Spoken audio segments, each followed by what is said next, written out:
लिखें, supreme court ने यह कहा है कि जब भारतीय दंड संहिता की धारा 498 ए के तहत ट्रायल कोर्ट ने किसी को दहेज की मांग के लिए दोषी नहीं ठहराया है, तो उच्च न्यायालय रिकॉर्ड पर मौजूद सबूतों पर विस्तृत विचार के बिना दहेज की मांग के लिए आरोपी को उसी के तहत दोषी नहीं ठहरा सकता। क्या था यह मामला? इस मामले में वसीम को आईपीसी की धारा 306 और 498 ए के तहत ट्रायल कोर्ट द्वारा दोषी ठहराया गया था।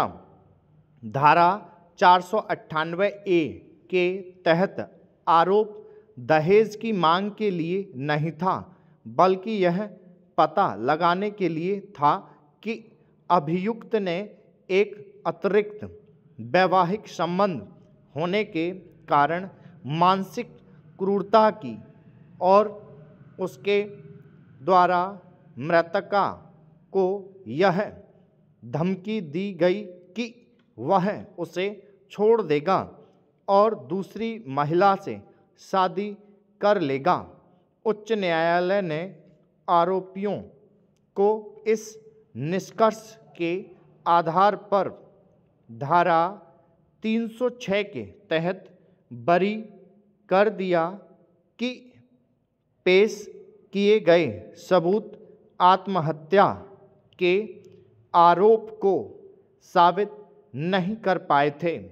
हालांकि अदालत ने उन्हें धारा 498 ए के तहत दोषी पाया कि मृत्यु से पहले दहेज की कोई मांग नहीं थी, लेकिन विवाह के तुरंत बाद अभियोजन पक्ष ने दहेज की मांग को साबित कर दिया था। अपील में न्यायमूर्ति एल नागेश्वर राव और न्यायमूर्ति हेमंत गुप्ता की पीठ ने यह कहा कि हाई कोर्ट में दहेज की मांग के संबंध में ट्रायल कोर्ट द्वारा दर्ज निष्कर्षों से संबंधित सबूतों की कोई चर्चा नहीं हुई।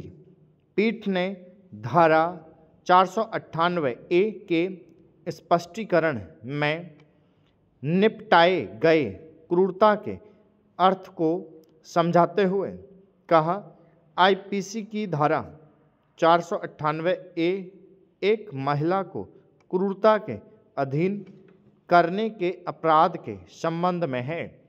क्रूरता को किसी भी ऐच्छिक आचरण के रूप में समझाया जाता है जिसमें महिला को आत्महत्या करने या जीवन, अंग या स्वास्थ्य को गंभीर चोट या खतरे का कारण बनने की संभावना होती है। दहेज की गैरकानूनी मांग द्वारा एक महिला का उत्पीड़न भी क्रूरता के चरित्र का हिस्सा है।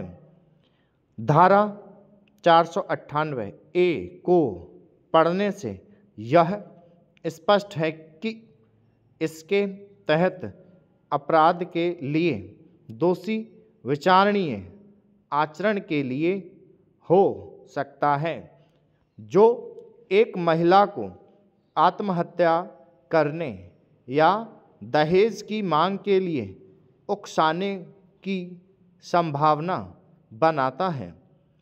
अदालत ने धारा 306 आईपीसी की व्याख्या इस प्रकार की धारा 306 में कारावास के साथ दंड का प्रावधान है जो 10 साल तक की जेल हो सकता है।